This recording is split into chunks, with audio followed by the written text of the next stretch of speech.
Volspoed, episode 6. Gelukkig werk hulle darm nie heeltemal tot 5 uur nie, want Renier het mos 'n staande afspraak vir Saterdagmiddag om 4 uur. Die draadkar saamtrek en resiese. Maar dit is eers 4:10 toe Renier daar aanmeld. Die manne is al vuurwarm geidel, toe hy hulle om die baan stuur om te kyk in watter posisies hulle kwalifiseer om weg te spring. Hy ry nie meer self nie. Hy is Bernie Eccleston en Mohammed Sulayem se gelykes in Hammanskraal. En as hy voor sy tekenbord inskuif, mag jy dalk sy sketse met die van Adrian Newey verwar. Hy is 'n genius as dit kom by draadkarontwerpe, F1's, padkarre en 4x4 bosbrekers van draad. Elke eerste kar het hy saam met die vervaardigers deurgewerk om seker te maak dat hulle weet hoe om dit af te rond. Kwaliteit beheer, voordat hy dit aan die fabriek oorgegee het.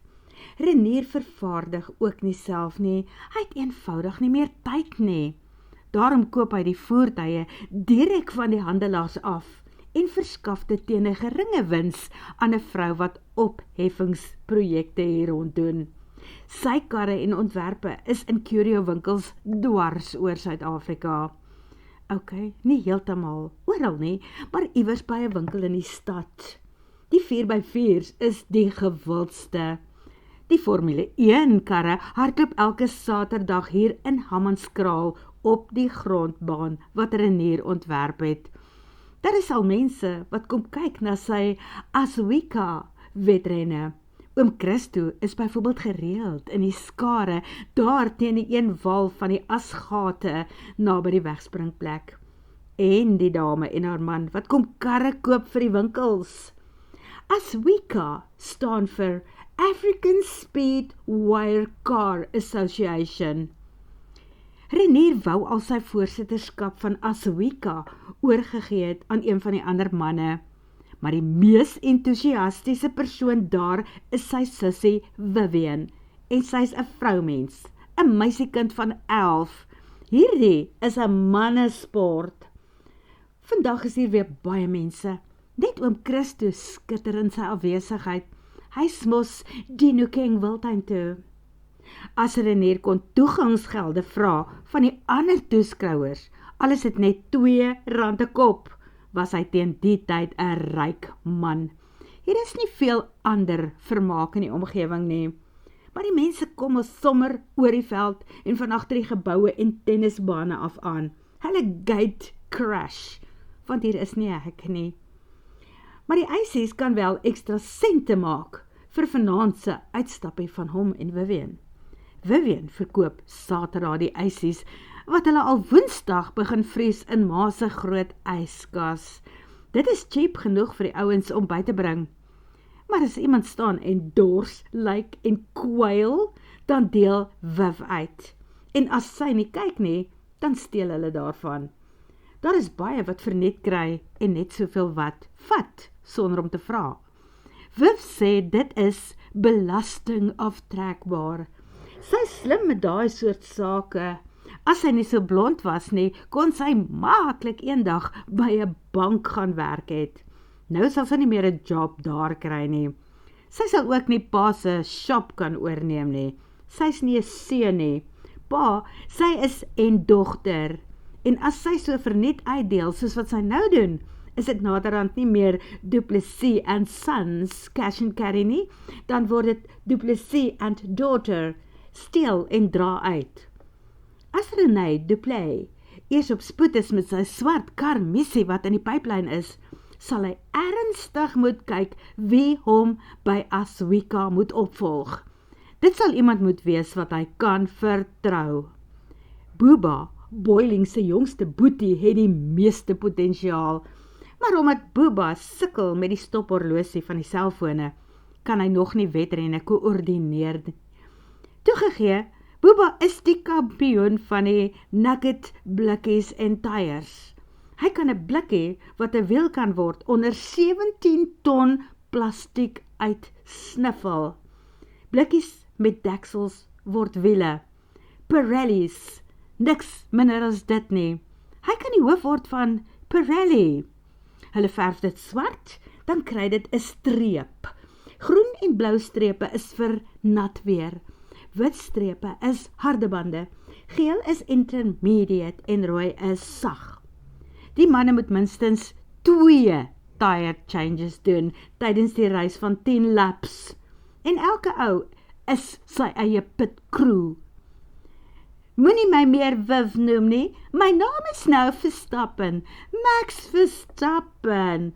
Hoor Renier sy sissie se skril stemmetjie daar van die koelboks af. Ja, okay, ek is Hamilton, Lewis Hamilton, verklaar Booba trots.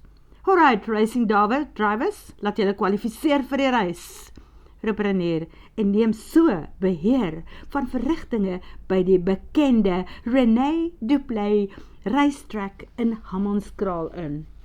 Wanneer hy en Vivian 6 uur by die huis kom, is pa reeds verheen. Dit was mos 'n stresvolle dag by die werk. Elke dag by pa se werk is stresvol.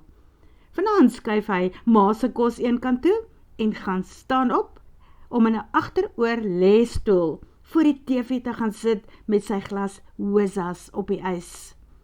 Teen 7 uur saag hy balke en ma vat sy vol bord kos kombuis toe. Ek gaan leer en slaap. Renier vang Viv se oog en sy gaan sit hulle twee se borde in die kombuis neer.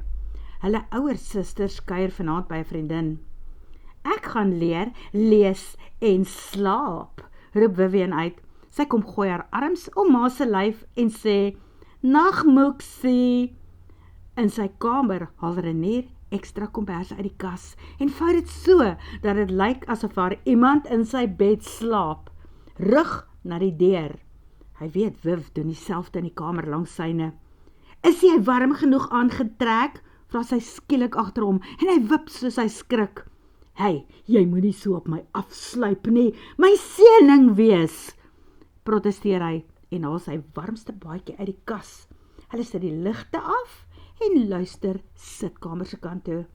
Uiteindelik skuif Renier die diefwering uit posisie en nadat hulle albei by die venster uitgeglip het, sit hy die staal weer in die raam terug. Na 'n vinnige terugkyk, koes hulle kop omlaag tussen die skouers by die erf uit.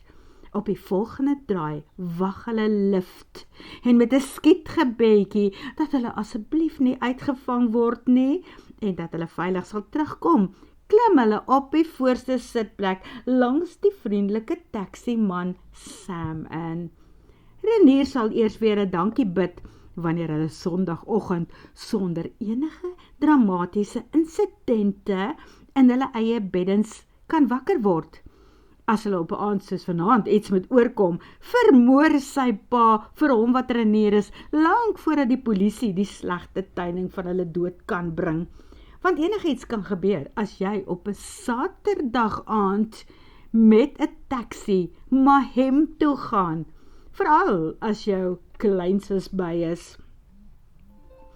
Dit is die hoeveelste keer dat Rosanne Schultz agterkom dat glimlag kan seermaak, veral as dit die masker is wat jy heeldag op jou gesig moet dra.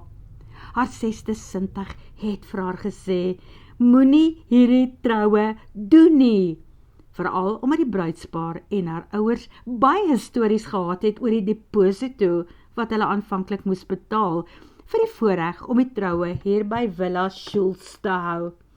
Gewoonlik dek die deposito die meeste van die uitgawes, soos die kosse en die musiekjoggie, maar die pa het lang gesig getrek en kon hy ontplof toe hy hoor dat blomme nog ook vir sy rekening moet wees. Dan sal hulle trou sonder blomme, het hy gesê, en die deposito een vir een uit sy sak gehaal en dit afbetaal. Ondenkbaar, daarom het Rosanne vir Siska geld oorbetaal en vir haar gevra om 'n paar proteas uit die stad te bring. Dit sou hulle met lower en 'n paar mooi goed uit die tuin opkikker. Wat haar dogter Siska en haar vriende gedoen het, ten minste lyk die tafels vreeslik mooi. Vanoggend toe Rozaan nog 'n paar basiese goed wou gaan koop vir die trou onthaal, wou haar kaart nie deurgaan nie.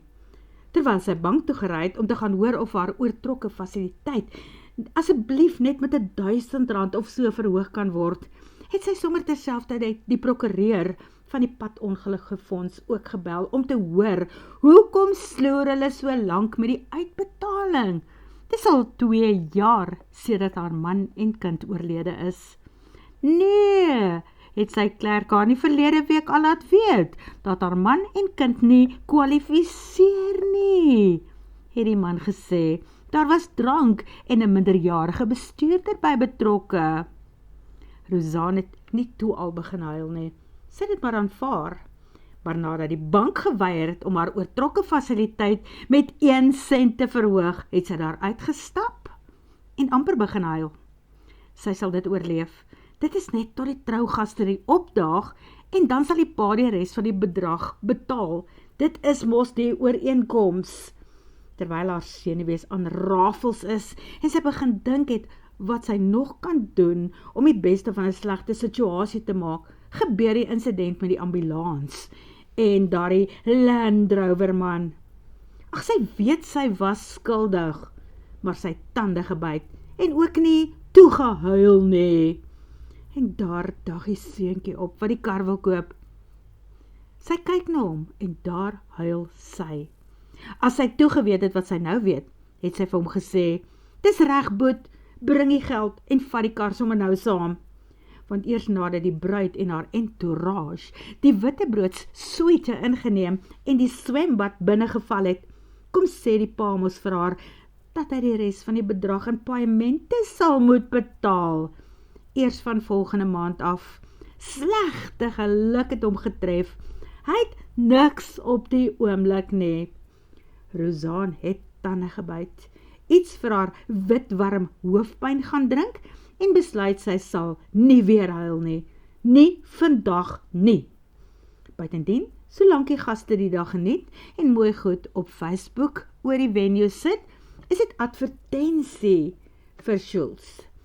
Om die troue nou te kanselleer, sal groter probleme vir haar veroorsaak, dalk 'n hofsaak tot gevolg hê, en aaklige goed wat op Facebook beland. En waar gaan die arme kinders heen vir hulle groot dag? Intussen kom Pietie van die kontantkroeg in. Hy stel sy goed op, slaan sy sleepwa oop en begin verkoop. Die jong mense by die swembad begin rondhardloop. As hulle so met bottels in hulle hande hardloop, gaan iemand teen vanaand bloei, het sy bekommerd besluit.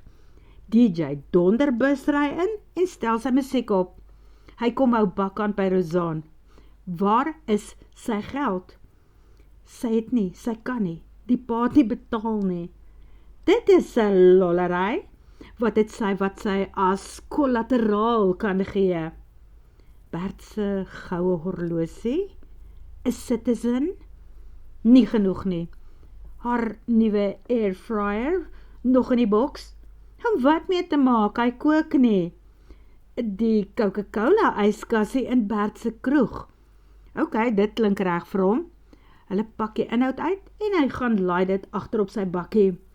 Teen 8:00 kom raas Pietie kontantkroeg omgekrap. Het Rozaan gesien hoeveel mense met koelbokse daar by die onthaal kom sit het, die dat vanaand vir hom op 'n totale verlies uitdraai. Sonder enige verdere woord gaan pak hy op en ry weg. Siska en die ander studente kan die voetjies wat hulle uit die kaarttransaksies verdien het, op hulle ma skryf en met hulle mooi wit T-hempies afvee. En natuurlik verskyn die eerste negatiewe en beledigende opmerkings al in daardie stadium op Villa Schultz se bladsy. Die enigste foto's daarby is waar die gaste al die buffet en kostafels geplunder het. In die bruidskamer is die handdoeke, japonne en deken weg. Ma, ek kon vir ma van die eerste oomblik gesê het, toe ek sien vir wie ma die troue gaan hou, dat dit so gaan verloop. Party mense het nie klas of styl nie, het Siska saam met haar gehuil, nadat haar vriende al kamer toe is en alles gesluit en die alarms aan is. Dit is boonop die tipe mense wat gaan terugkom en die res van die huis gaan leegdra. Het ma geen mensekennis nie? Rosanne het nie eers geantwoord nie. Haar dogter het geen idee hoe desperaat sy was, toe sy hierdie troue vir Sisha en Dominique op kort kennisgewing bespreek het nie. Christo Du Plessis sit laat aand in sy daktent oorent. Net hier anderkant die heining by die watergat brul die leeu's. Daar staan al 'n paar mense met kolligte. Hy trek sy T-hemp oor sy kaal bolyf aan en klim teen die trappies van sy daktent af. Die kole in sy bosbaba braaier gloei nog ligrooi tussen die warm as. Dit is voorwaar die lewe. Hy gaan staan by Ken en sy vrou Helen by die heining. Hulle is ook albei vrywillige veldwagters, reeds afgetree. As hulle 'n halwe kans kry, is hulle hier. Wanneer die leeu's wegstap, nooi Helen, kom drink koffie by ons. Gewoonlik sal Christo versigtig wees vir koffie laat aand, maar vanaand neem hy die uitnodiging aan. Maak nie saak of hy nooit weer vanaand slaap nie. Hy's mos los hotnot. Vanaand is hy sy eie baas. En as hy nie vanaand hier in sy tent aan die slaap raak nie, doen hy dit môre aand in sy eie huis. Met die leeu's wat teen 2 uur baie naby begin gesels, rol Christo rond. Hy sien eers hoe die ooste begin goudkleur kry, voordat sy slaap kom. Ken en Helen is al uit om te gaan leeu's kyk, sien hy toe hy die volgende oggend laterig opstaan. Christo besluit om sy oorskietvleis en broodjies te eet, en toe pak hy op en ry huis toe sonder om leeu's te gaan soek. Miskien is sy broerskind Vivi reg. Hy is 'n man wat 'n bietjie sukkel met stokkies draai. Word vervolg.